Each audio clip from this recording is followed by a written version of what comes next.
Flight 229 from Seattle to Tokyo had boarded without incident. At least that's what the manifest claimed. Every seat was accounted for, every name checked against the list. The attendants moved through the aisle with their usual polite efficiency. But halfway through the flight, one of them, Claire, noticed something strange. In seat 14A, a man sat quietly by the window. Nothing unusual at first. Dark suit, neat hair, hands folded in his lap. Yet when she checked her tablet, seat 14A was marked as empty. She assumed it was a glitch. Still, when she returned with the meal service, her unease deepened. The man did not look at her. He did not blink.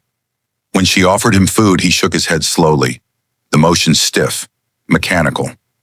Curious, she asked for his boarding pass.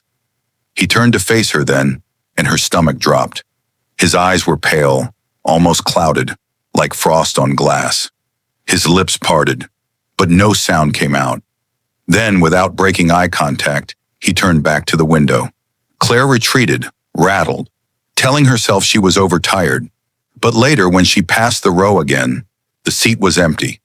Shaken, she went to the galley and pulled up the manifest again. Still no passenger listed for 14A. She asked her fellow attendant, Marcus, if he'd noticed anyone there. He frowned. That seat's been empty since boarding. Her heart hammered. She knew she had seen him. Hours dragged on.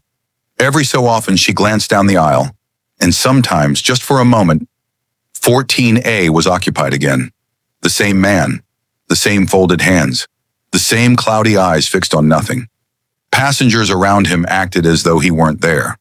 When turbulence hit, Claire moved quickly to check seatbelts. She reached row 14, bracing herself. This time the man looked directly at her, his head tilting slightly, almost curious.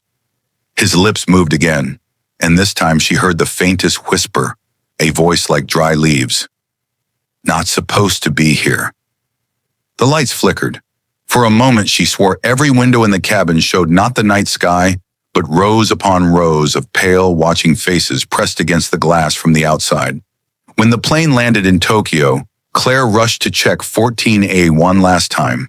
The seat was empty. The headrest was damp, as though someone had been sitting there for hours.